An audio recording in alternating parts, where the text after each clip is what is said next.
தொடரா பார்க்கலாம், என்னை மீறி தொடரா பார்க்கலாம் இப்படின்னு சொல்லி இந்தியாவுக்கு ஆதரவாக இருந்த ஒரே நாடு யார் அப்படின்னு பார்த்தீங்கன்னா ரஷ்யா தான். கடந்த 50 வருடங்களில், ஏன் 50க்கு மேலே வருடங்கள் நீங்கள் எடுத்து பார்த்தாலும் உலக அரசியலில் ஒரு விஷயம் மாறாமல் இருக்குது அப்படின்னா அது இந்தியா ரஷ்யா நட்பு மட்டும்தான் அப்படிங்கிறத நம்முடைய வாத்தி ஜெய்சங்கர் அவர்கள் இன்டர்நேஷ்னல் சமுதாயத்துக்கு சொல்கிறார். 50 வருடங்களில் மாறாத உறவு வெறும் ஒரு சாங்ஷனுக்காக இல்லாட்டி டாரிஃபுக்காக மாறிவிடும் அப்படின்னு சொல்லி யாராவது நினச்சிட்டு இருந்தீங்கன்னா அதை விட பெரிய முட்டாள்தனம் வேறு எதுவுமே இல்லை அப்படிங்கிறது தான் டொனால்டு ட்ரம்ப் அவர்களுக்கும் உலக நாடுகளுக்கும் வாத்தி ஜெய்சங்கர் கொடுத்த பதிலடி. ஸோ இந்தியா மற்றும் அமெரிக்க உறவில் டாரிஃப் அப்படிங்கிறது ஒரு பெரிய பிரச்சனையை ஏற்படுத்தும் போது இந்தியா ரஷ்யா உறவை துண்டிக்க வேண்டும் அப்படின்னு சொல்லி டொனால்டு ட்ரம்ப் அவர்கள் சொல்லும்போது இந்தியா எடுக்கக்கூடிய முடிவுகளில் வரலாறு எந்த அளவுக்கு முக்கியம் அப்படிங்கிறத இந்த ஒரு பதிவில் பார்க்க போகிறோம். ரொம்ப இம்பார்ட்டண்ட்டாக நிறைய குழந்தைகளுக்கு, மாணவர்களுக்கு, மாணவிகளுக்கு தெரியாத ஒரு விஷயத்தை இந்த பதிவில் நாம் கற்றுக்கிட போகிறோம். அன்பு தமிழஞ்சங்களுக்கு தமிழ் பொக்கிஷத்தின் வணக்கங்கள்.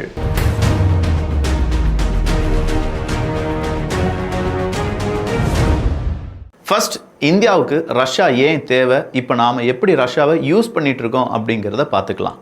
ரஷ்யாவுக்கு இந்தியா தேவையா? இப்போதைக்கு ரஷ்யாவுக்கு இந்தியா தேவை கிடையாது. ஆனால் உலக அரங்கில் என்றைக்குமே ரஷ்யா நம்மை நண்பனாக தான் பார்த்துட்ருக்காங்க. ஆனால் ரஷ்யாவுக்கு இந்தியா தேவையில்லை அப்படின்னு சொல்கிறதுல ஒரு 25%லேருந்து 30% ரஷ்யாவினுடைய ஆயுதங்களை நம்ம வாங்கிட்டு இருந்தோம் அப்படிங்கிறது உண்மை. வாங்கிட்டு இருந்தோம், பாஸ்ட் டென்ஸ் முடிஞ்சிருச்சு.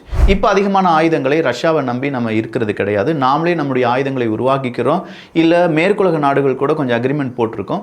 ரஷ்யாவையும் நம்ம என்ன செஞ்சிட்ருக்கோம், இந்த அக்ரிமெண்ட் கூடயே வச்சுருக்கோம். ஆனால் இந்தியாவுக்கு ரஷ்யா ஏன் முக்கியம் அப்படிங்கிறது அவங்ககிட்ட வாங்குற கச்சா எண்ணெயிலிருந்து நம்ம சொன்ன டெக்னாலஜி டிரான்ஸ்ஃபர் வர எல்லாத்தையுமே நம்ம இதில் சொல்லலாம். கச்சா எண்ணெயினுடைய அடிப்படையில் ரஷ்யாட்டிருந்து 17லேருந்து 18 லட்சம் பேரல் அப்படிங்கிறத நம்ம இறக்குமதி பண்ணுறோம். இது 35லேருந்து 40% இந்தியாவினுடைய கச்சா எண்ணெய் இறக்குமதியில். அதுக்கு அடுத்தபடியாக ஈராக் இருக்காங்க, 10 லட்சம் பேரல், 19லேருந்து 20%. அதுக்கு அடுத்தபடியாக சவுதி அரேபியா இருக்காங்க, 8லேருந்து 9.5 லட்சம் பேரல், 15லேருந்து 17%. அடுத்ததாக தான் ஐக்கிய அரபு எமிரேட்ஸ், யுனைடெட் அரபு எமிரேட்ஸ் அப்படின்னு சொல்கிறோம்ல, அவங்கக்கிட்ட வந்து ஒரு 4.9லேருந்து ஒரு 5.5 லட்சம் பேரல், ஒரு 10லேருந்து 11%. அமெரிக்காட்டிருந்து 2லேருந்து 3 லட்சம் பேரல், வெறும் 5லேருந்து 6%.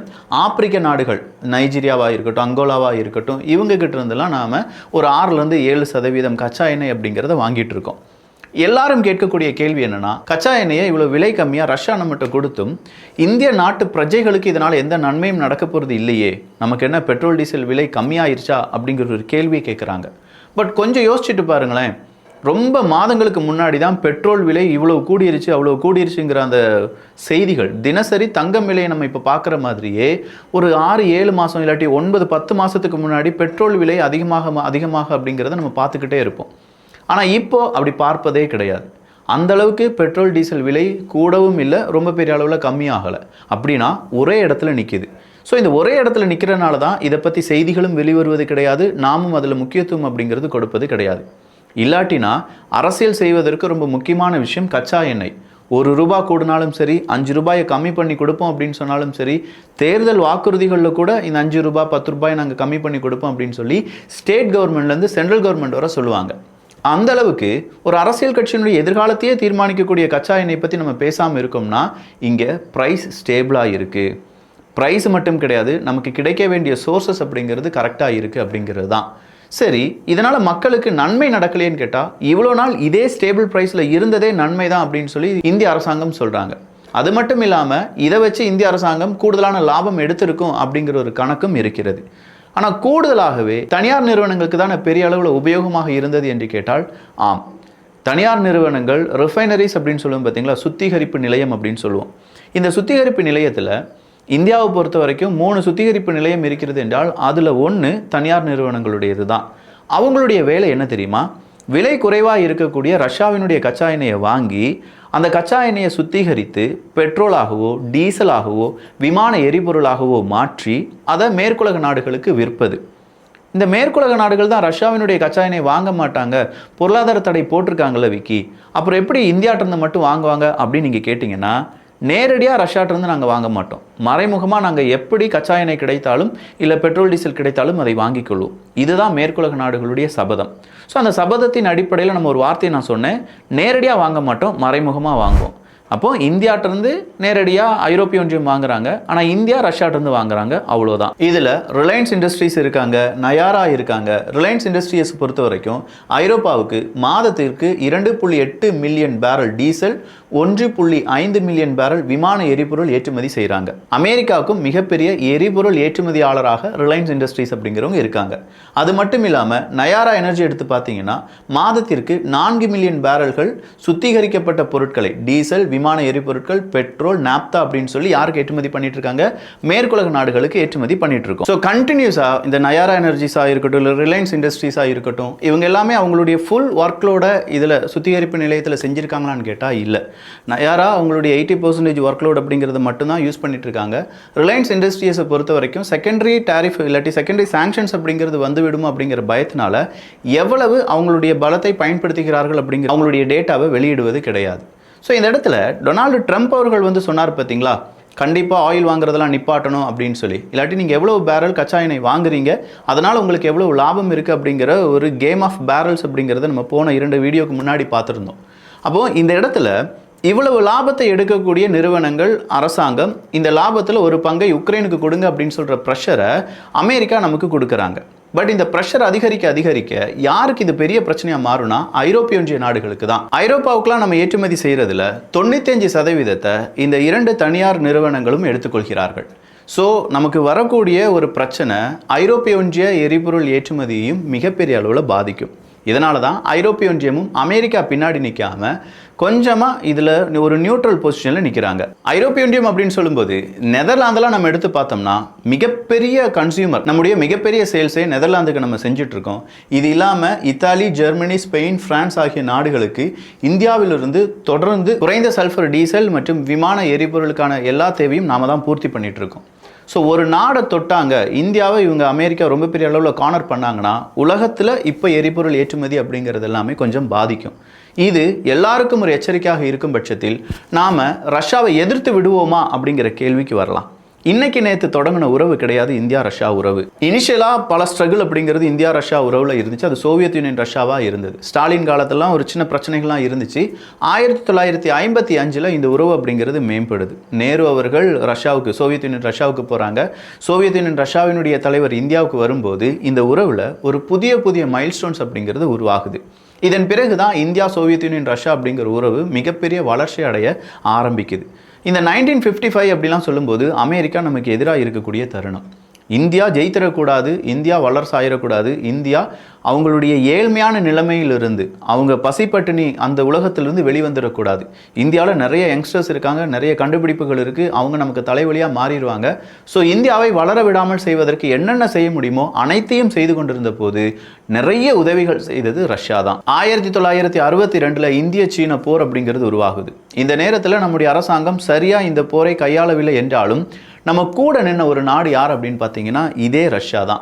1971 பங்களாதேஷ் யுத்தம். இந்த பங்களாதேஷ் யுத்தம் நடக்கும்போது கடைசி தருணம் பாகிஸ்தானுக்கு யார் உதவுறாங்க அப்படின்னு கேட்டால் அமெரிக்கா உதவுறாங்க. அது எப்படி? நீ பாகிஸ்தானை 2ஆக பிரித்து அதில் பங்களாதேஷ் அப்படிங்கிற ஒரு நாட்டை உருவாக்கி கொடுப்பதற்கு நீ ரெடி ஆகுவ. இந்திரா காந்தி அவர்களுக்கு எதிராக மிகப்பெரிய அளவில் என்ன செய்கிறாங்க, காய் நகர்த்தலாம் செய்யப்படுது. இந்திரா காந்தி அம்மையார் அவர்கள் வான்பரப்பை அமெரிக்கா மற்றும் பாகிஸ்தானுடைய விமானங்கள் பயன்படுத்தாமல் இருப்பதற்கு என்னென்ன சூட்சமங்கள் செய்ய முடியுமோ அத்தனையும் செய்கிறாங்க. அதில் சக்ஸஸ் ஆகுறாங்க. ஒரு கட்டத்தில் இந்தியா பாகிஸ்தானுக்கு பங்களாதேஷை பிரித்து கொடுத்து ஒரு நாடாக மாற்றிடுவாங்க அப்படிங்கிற நம்பிக்கை அமெரிக்காவுக்கு கிடைச்ச உடனே இந்தியாவை டார்கெட் பண்ணுறதற்கு அவங்களுடைய போர் விமானங்களை அனுப்பி வைக்கிறாங்க. இந்த ஹிஸ்டரி நமக்கு தெரியும்.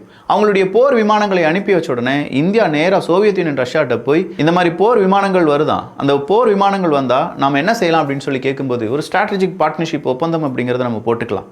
அந்த டீல் வந்த உடனே நான் என்ன செய்கிறேன், என்னுடைய அணு ஆயுத சப்மரைன்ஸை, பூச்சாண்டியில் உண்மையாக அணு ஆயுதங்களை ஏந்தி செல்லக்கூடிய சப்மரைன்ஸை உன்னுடைய கடல் பகுதிக்கு அனுப்பி வைக்கிறேன் அப்படின்னு சொல்லி நிற்கிறாங்க. பார்ட்னர்ஷிப் கையெழுத்து ஒப்பந்தமாகுது. அணு ஆயுதங்களை உள்ளடக்கியான அந்த சப்மரைன்ஸ் நேராக அமெரிக்காவினுடைய கப்பல் எங்கே நிற்குதோ அதுக்கு முன்னாடி நின்றுக்கிட்டு தொடரா பார்க்கலாம், முடிஞ்சா இப்போ தொடரா பார்க்கலாம் அப்படின்னு சொல்லி நிற்கிறாங்க. அவ்வளோதான். அமெரிக்கா அந்த இடத்துல அவங்களுடைய ஆட்டத்தை நிப்பாட்டிட்டு, இல்லை பாகிஸ்தான் இது உன்னுடைய பிரச்சனை, எனக்கு வேறு வேலை இருக்குது அப்படின்னு சொல்லி டாட்டா பாய் பாய் காண்பிச்சுட்டு போயிட்டாங்க. அந்த இடத்துல நமக்கு ரஷ்யா முன்னாடி நிற்கலை அப்படின்னா இந்தியாவுக்கு அமெரிக்கா பெரிய நெருக்கடியை கொடுத்துருப்பாங்க.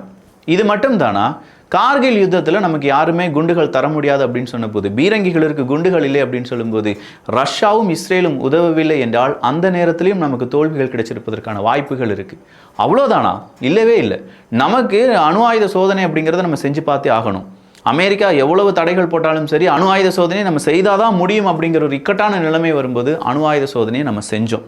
அப்படி செஞ்சதற்கு உலக நாடுகளில் அமெரிக்கா சொல்கிறாங்க, இந்தியா கூட எவனும் பேசக்கூடாது, யாரும் அவங்களுக்கு தேவையான எந்த பொருட்களையும் ஏற்றுமதி இறக்குமதிலாம் பண்ணக்கூடாதுன்னு சொல்லும்போது ஒரு கை மட்டும் உயருது, நண்பா நான் இருக்கேன், நீ எதுக்கும் கவலைப்படாத, பார்த்துக்கலாம் அப்படின்னு சொன்ன ஒரே ஒரு நாடு யார் அப்படின்னு பார்த்தீங்கன்னா ரஷ்யா தான். 1957 1971 வரை ஐநா சபை அப்படின்னு ஒன்று வச்சுக்கிட்டு இந்தியாவை பல முறை மண்டியிட ரொம்ப பெரிய அளவில் ஒரு ட்ரை நடந்துச்சு.